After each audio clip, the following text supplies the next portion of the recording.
Okay, so my crust has risen since this afternoon when I made it. It is a very soft, light, airy dough, as you can see. I'll punch it down again to knock the air bubbles out. And then I'm going to spread it into this cookie or jelly roll pan. And then I'm going to top mine a little differently. I'm not going to do a traditional pizza. I have some bacon here. I'm going to stick that in my air fryer. I have some jalapenos that need to get trimmed up. Some have some bad parts on them, like this one. I can cut that off. So some of them need parts cut off because some of them are a little gooey. And I'm not going to use the seeds or the ribs. I just like the pepper part. I don't like the super spicy part with the seeds and the ribs. And then I'm going to use cream cheese, not this whole thing, but a little piece of it for like the sauce on my pizza. And then I have some Monterey Jack that I'll grate up to be my cheese on top of the pizza. So that's what I am going to make for my pizza toppings. It's a little bit non-traditional, but it's one of my favorite things, so why not make it? Hello! So now I'm going to spread out my dough onto my pan. Here's my dough. I kind of punched it down and formed it back into a ball. I have a little dish of flour here so I can flour my fingers. I don't want to put my hands into the flour container. So I'm just going to use that little bit, and then I'll dispose of it when I'm done with whatever I don't use. First thing I'm going to do is grease my sheet so that the dough doesn't stick to the sheet. And then I'm going to, with lightly floured fingers, grab the dough, a bit more flour, and I'm going to plunk it down on my sheet. Now, with using my flat hands, I'm just going to spread out the dough, and I'm going to work with it over and over to try and break up the gluten. So gluten is the protein that is developed when you add the water to the wheat flour, and it's what makes dough smooth and elastic. And so you can see I push it out and I fill the corner, and then slowly the dough kind of comes back to where it was, and that is the gluten just doing its job. It's being elastic and stretchy. So you have to break that up a little bit, so it might take a couple of tries to get your crust to move where you want it to, but that's okay.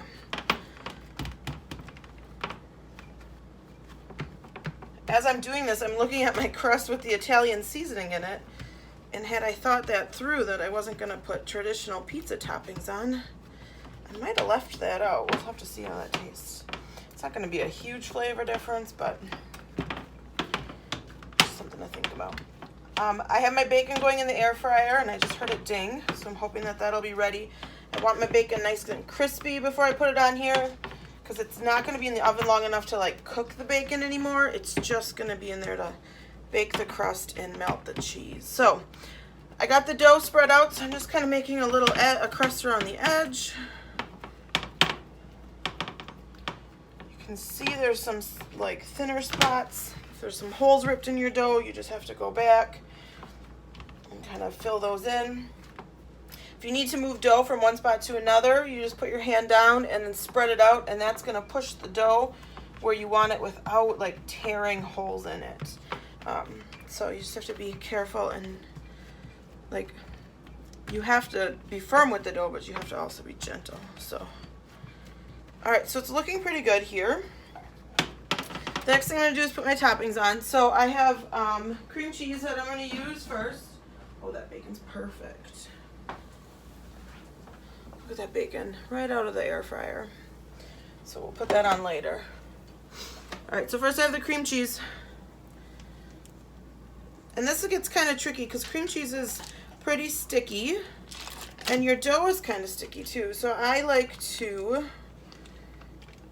maybe divide that into a couple pieces and spread it around on the pan before I start to spread it out. So let's get all the cream cheese off of here.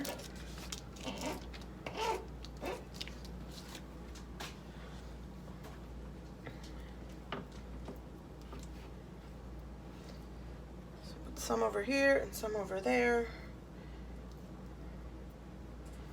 All right, and then I'm gonna spread it all out, and then I'll top it with my bacon and my jalapenos and my Monterey Jack cheese. So, Okay, that did not work very well, but here's the crust. I have a nice thick, thin cream cheese layer all over it. Down here, I had a little problem with a hole in the dough, and I think there's cream cheese on the bottom of the pan, so that might get burned or might get weird. But that is kind of what it looks like after I spread that cream cheese out. No, it's not like real thick in any one spot. So now I'm going to put down my jalapenos. So we'll just sprinkle those all over. Again, I left out the ribs and the seeds. I probably should have showed you how I cut up the jalapeno. Basically, I cut the top part off where the stem is, and then I cut it in half the long way. And then you just grab a spoon, and you can pull out the ribs and the seeds with the end of the spoon. It's pretty easy. And then I discard all of those ribs and seeds because, I don't like that. I don't like it super hot. I just like a little bit of the flavor, not a ton of the heat. So spread those out. Looks good. Of course, there's a dog hair. There's always a dog hair in everything I make. Thanks, Fig. All right, then I have my bacon. This is one of my favorite kitchen utensils, is a kitchen shears, and I'm just gonna clip it into little bitty pieces. Hopefully it's not too hot. Just came out of the air fryer. All right, this part's a little gooey, so I'm not gonna use that one. I'll probably cook it a little longer, and I'll stick that in the fridge, and then I can heat it up with some eggs or something tomorrow. So we're just taking the crispy parts of the bacon. That's a real fatty piece. I'm not going to use that. I'm sort of picky when it comes to meat. You can do this pizza crust all different ways. Obviously, traditionally, you could do like the red sauce with like pepperonis and cheese or sausage or any of that sort of stuff. And that's typically how we would make it in class. Another one of my favorite things to do is to make the crust. And then I brush it with a little bit of olive oil with some garlic and some Italian seasoning and some other stuff mixed in it. And then I cut pieces of salami and pepperoni.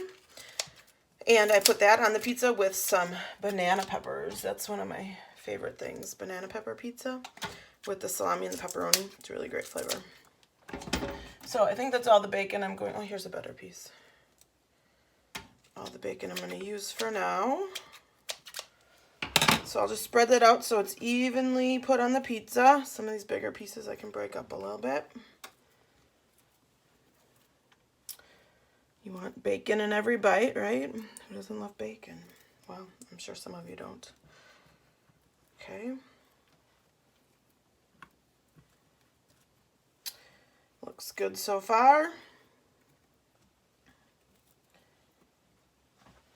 All right, and then I have my Monterey Jack cheese. The Monterey Jack was really soft for some reason. Like, it's normally a soft cheese, but this was like, it was almost like Velveeta soft. It was weird. So I don't usually buy this brand of cheese. I like to get my cheese from Simon's, but when I was out at Woodman's, I didn't want to go to too many stores, and so I just got my cheese there. And this is like, I think it was Waiwiga brand.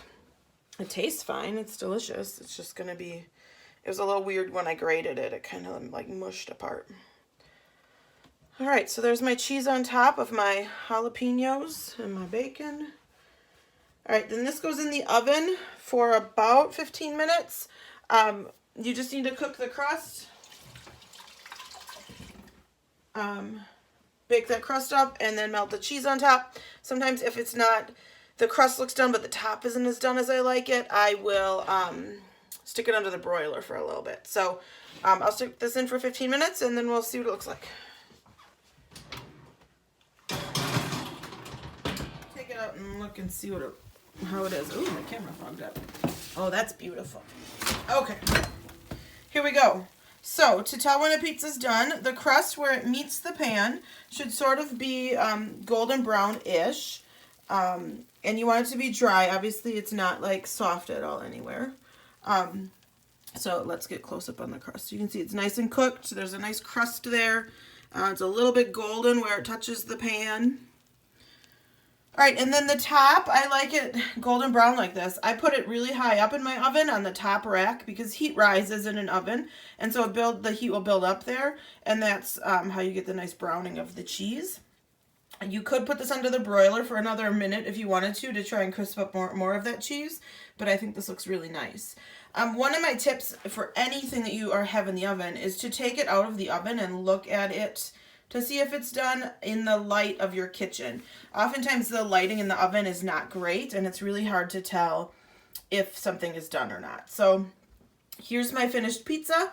I'm gonna let it cool a little bit, and then I'll cut it into slices and enjoy it. So there you go. Who doesn't think that looks delicious?